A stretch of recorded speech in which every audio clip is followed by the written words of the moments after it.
Hey, hope everybody is doing well. So right now I am in front of the Circus Circus in the parking lot, and right in front of me is the Drew project, or you can call it Project Blue. And as you can see here, you tell me, has there been progress made in this project?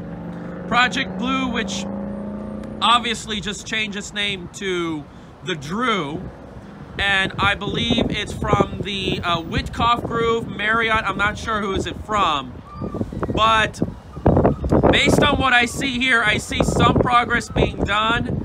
There is some lighting up that goes on in the building, some construction equipment. Looks like they did something to this exterior, but again, much of this has been untouched since 2009. Almost 10 years ago, or I believe it's 10 years already. They stopped in around March to May of 2009 when I was in junior year of high school. And you can see here, this is of course the tallest building unfinished in the state of Nevada, Las Vegas. Behind us is the, I believe the Turnberry Towers is where I was at New Year's Eve. And you tell me what you think, because they recently sold this, I believe, in 2017. So here's the side of the Fountainebleau Hotel. I believe that's the parking structure that actually blocked a lot of view. And you can see right here, here is some of the framing, the steel, everything right here. Just go up and down, and then right on the side. Look at all these structural components. Looking very, very, very good. And then right here, here is the convention center expansion with the people mover system. Yay!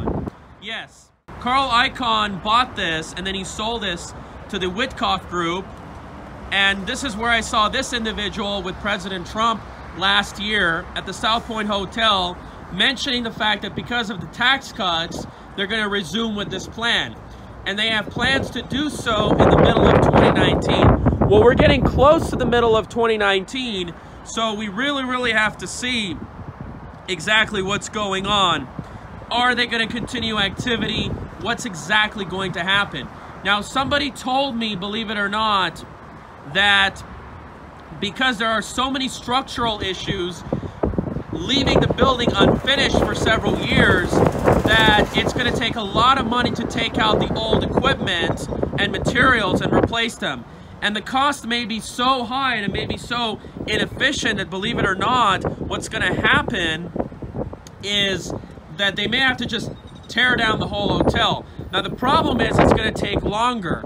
And if it takes longer, it's going to increase the vulnerability of actually just leaving it empty, and the projects and the plans may be canceled because the economy may crash and it's just going to be sitting there empty. So really, this site, not much has been going on for, God knows, I think 20 years now. I believe this is the site of the Westward Ho. I'm not sure exactly. And so just take a look at it. What do you guys think? And so this is the Circus Circus. So if this hotel opens, then there's going to be a lot of pressure for the Circus Circus to close. And the Circus Circus, despite it has free parking, I heard it's not doing well. And the place, compared to other hotels, it's a dump. It's an embarrassment. Oh my gosh. There's a reason why my family wouldn't take me there when I was a child, because I went in there and I was not so impressed. But you can argue it's a cheaper deal than Disneyland. So hopefully that hotel will be taken down and be replaced.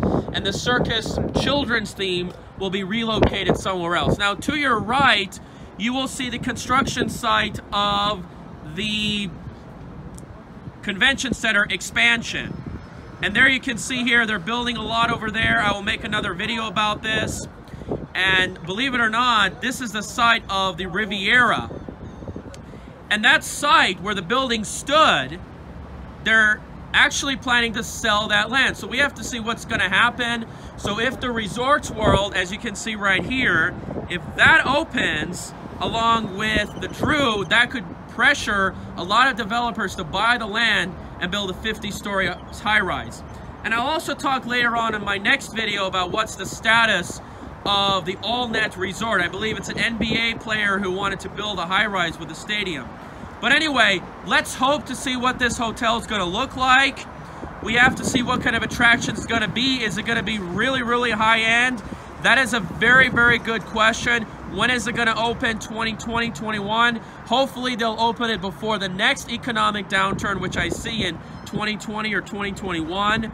And then it's going to bring a lot of life and activity back to the Strip. It's going to generate a lot of economic activity. And after all, that is one of the main drivers of population growth. It's not necessarily where a lot of people say, oh, well, it's Californians moving out or the Raiders Stadium. Because I do believe they want to open this because they want to open this at the time of the Raiders Stadium. Now, another thing for this hotel to be successful, it has to stand out. It has to be unique. And certainly, hopefully, they're not going to charge a lot in resort fees, in a lot of other expenses, and more importantly, parking, although I believe that becomes an issue. Given the growing rideshare programs, we'll have to see how this plays out. So this is looking very, very interesting. Hopefully this will finish pretty soon. And before I let go, right now, the area, the whole scene is looking pretty windy and dusty. There have been dust storm warnings actually issued across Clark County. So we do see some dust, and there's actually some sand in my eye, believe it or not. So anyway, what do you guys think? Take care.